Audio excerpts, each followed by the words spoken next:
Bienvenue sur le dictionnaire de l'immobilier LMNP par Attentif Immo. Aujourd'hui, nous allons parler de la résidence de tourisme. Alors, une résidence de tourisme, c'est une résidence-service, c'est-à-dire une résidence qui va offrir un hébergement et des services à ses occupants. Et puis, c'est une résidence de service qui est spécifiquement pensée pour les touristes.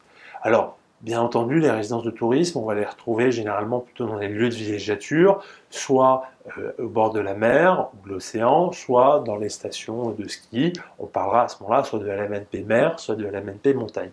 Pourquoi est-ce que je parle de LMNP? Parce qu'il est possible d'investir dans une résidence de tourisme en faisant un investissement immobilier sous le régime du LMNP. C'est un régime fiscal qui est plutôt intéressant parce qu'il permet de ne pas ou peu payer d'impôts sur ses loyers et en même temps de bénéficier d'exonérations sur les plus-values. Alors, une résidence de tourisme, en quoi est-ce qu'elle se différencie des autres résidences? Eh bien, elle va se différencier parce qu'elle va cibler spécifiquement une clientèle de tourisme et qu'elle va leur offrir des services spécifiques, comme par exemple location de matériel de sport, cours de sport, garde d'enfants, pension complète.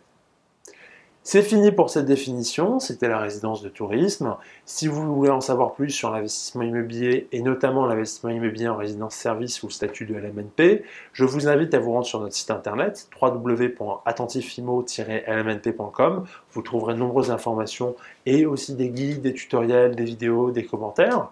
Et puis je vous invite aussi, si vous avez apprécié cette vidéo, à la liker ou encore à la commenter. À très bientôt!